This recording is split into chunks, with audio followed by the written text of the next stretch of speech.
Bienvenue dans ce module de présentation du guide d'utilisation des données ENCRTC, donc qui va traiter de la fiche EME 03 que je vais présenter plus loin.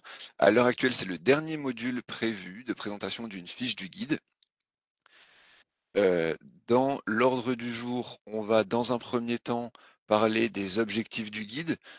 Qu'est-ce qui nous a poussé à créer ce guide? Où le trouver? Et puis, un petit tour de rôle sur du partage des pratiques.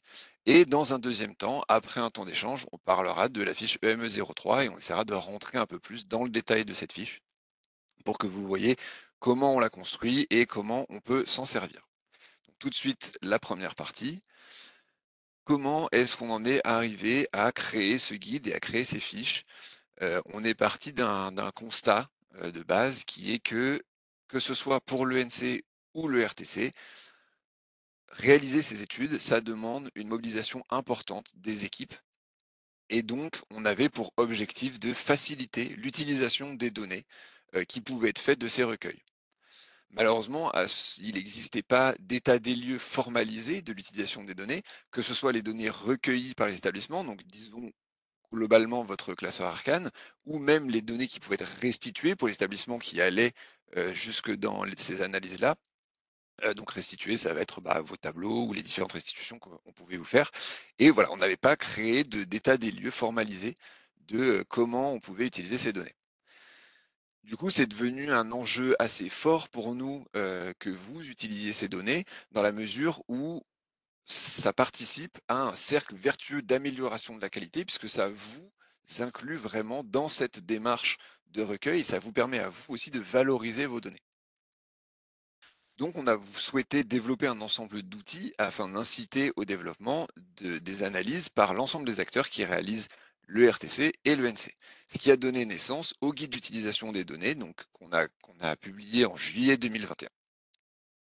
Ce guide, il se matérialise sur une succession de fiches, donc ils sont classés en 3 catégories. Il y a les fiches, RTC, ENC et une troisième catégorie qu'on a appelée EME pour études médico-économiques, ce dans quoi on va rentrer un petit peu plus, aujourd'hui. Globalement, le guide, il permet de diffuser des outils de communication dans vos établissements.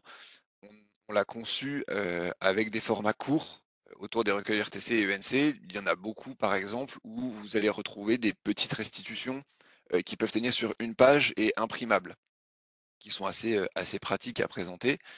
Donc ces outils, ils visent aussi à mettre en place des routines, au sein de votre établissement et puis on a également fait une présentation vidéo de l'ensemble du guide qui est disponible sur la page dédiée. Donc la page, vous l'avez, au lien qui est ici en bas de votre écran et vous avez les 3 catégories, présentation de la démarche, donc ça ce sera la vidéo, les fiches, donc c'est ce dont je viens de parler, les 3 types de fiches et une partie contribution et partage des pratiques dont je vais vous parler de ce pas.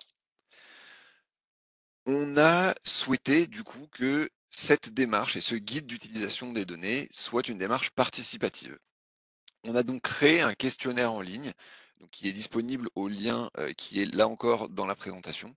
Le but étant de, avoir des retours sur les fiches publiées et donc vous pouvez nous apporter, des compléments, des remarques, des suggestions et cetera et vous pouvez également nous proposer de nouveaux éléments et pour ça, on a créé une trame de fiches vierges qui est mise à votre disposition. Vous avez là encore le lien dans la présentation et nous, on étudiera toutes les propositions, que vous pourriez nous faire et qui, pourquoi pas, pourraient faire l'objet d'une publication éventuelle ou d'ajouts de précision dans certaines fiches qui existent déjà, et qui pourraient être du coup, mises à disposition de tous, et donc apporter un petit peu de matière, au guide qui existe déjà.